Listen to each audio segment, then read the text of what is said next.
मैं डॉक्टर सुहास संझा, जो दुनिया का सबसे कॉमन एनीमिया है, रक्त की कमी, हीमोग्लोबिन की कमी भी बोल सकते हैं, रक्त रुग्णता भी बोल सकते हैं, आयरन डिफिशिएंसी एनीमिया, उसके बारे में विशेष रूप से चर्चा करूंगा।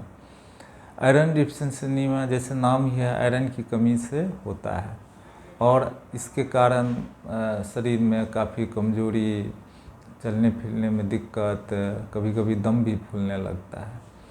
और तो इससे कैसे बचाव हो, अगर ये बीमारी किसी कारण से हो गया तो उसका कैसे इलाज हो, इस पर हम लोग आज चर्चा करेंगे और विचार विमर्श करेंगे। तो आयरन डिफिशिएंसी एनीमिया जो है सो खाने में आयरन की कमी से हो सकता है। बच्चों में जो मिट्टी खाता है, जिसे पिका सिंड्रोम भी बोलते हैं, उसके कारण हो सकता है। प्रेग्नेंट लेडी में चूँकि आयरन की डिमांड बढ़ जाता है, उनको नोजिया वोमिटिंग होता है, तो उस परिस्थिति में खान पान डिस्टर्ब होने के कारण हो सकता है। जो जिन महिलाओं का मासिक आता है, तो मासिक में अधिक ब्लड आने से, जैसे पोलिमेनोरिया बोलते हैं, उसमें उसके कारण हो सकता है। या महीना के बीच में महीना आने से, जिसको मेनोरेजिया बोलते हैं, उसके कारण हो सकता है।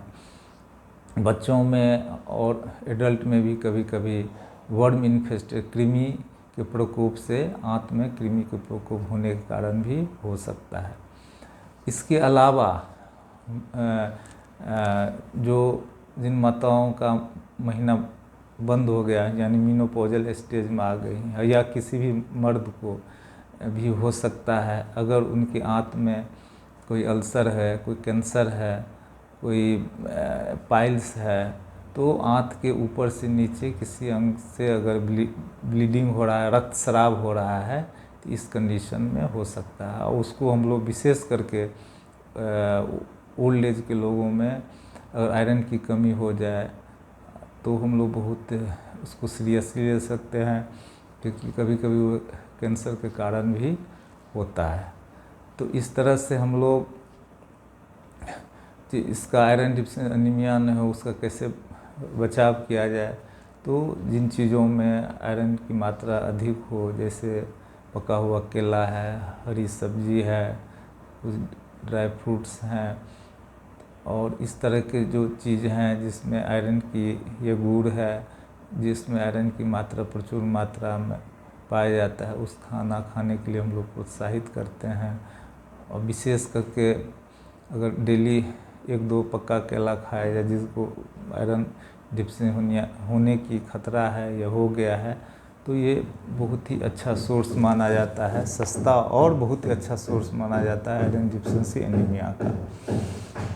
लेकिन जैसे कुछ बच्चों में मिट्टी खाने से, जैसे पिका सिंड्रोम बोलते हैं, तो उस बच्चों पर विशेष ध्यान देना चाहिए, उसके पोषण पर विशेष ध्यान देने की आवश्यकता है। और डीवर्मिंग जो है हर 3 से 6 महीने पर कराना चाहिए, क्योंकि कुछ वर्म जो है आयरन के एब्जॉर्बेशन को रोकता है। इस तरह से उससे भी हम लोग बचाव कर सकते हैं। तीसरी परिस्थिति है महिलाओं में, जिनमें रक्तस्राव बहुत हो रहा है, मासिक क्रिया के समय, तो उस समय उनको विशेष रूप से हम लोग आयरन की टैबलेट खाने के लिए बोलते हैं। लेकिन सारे परिस्थितियों पर ध्यान देने के बाद भी, परहेज होने के बाद भी, कभी कभी लोगों में आयरन की मात्रा बहुत ही कम हो जाती है और हीमोग्लोबिन 7 ग्राम से भी नीचे हो जाता है। उस परिस्थिति में हम लोग उसको टैबलेट के थ्रू, आयरन इन्फ्यूजन के थ्रू उसको करेक्ट करते हैं, और उस समय हम लोगों को आयरन का इंजेक्शन भी देना पड़ सकता है। और वो 500 का भी मिलीग्राम का आयरन का बोतल चढ़ाना पड़ता है, कभी कभी 100-200 मिलीग्राम वाली से भी काम चलता है, उसको पानी में डाल कर हम लोग चलाते हैं। और तीसरी बात है जो इसकी प्रॉपर साइंटिफिक रूप से, वैज्ञानिक तौर से कैसे डायग्नोसिस किया जाए, इसके लिए हम सीरम आयरन का एस्टिमेशन करते हैं, TIBC करते हैं, शायद आयरन सैचुरेशन देखते हैं, उससे भी महत्वपूर्ण है सबसे जो आयरन स्टोरेज देखते हैं, फेरिटिन लेवल का असेसमेंट करते हैं। और फेरिटिन लेवल के आधार पर, आयरन का लेवल के आधार पर उस पेशेंट को कितना आयरन इंजेक्शन के रूप में, टैबलेट के रूप में कितने दिन खिलाना है, क्या क्या खाना में परहेज़ करना है, क्या विशेष खाना खाना है, इस पर विशेष रूप से काउंसलिंग करते हैं कि भविष्य में फिर वो आयरन की कमी ना हो।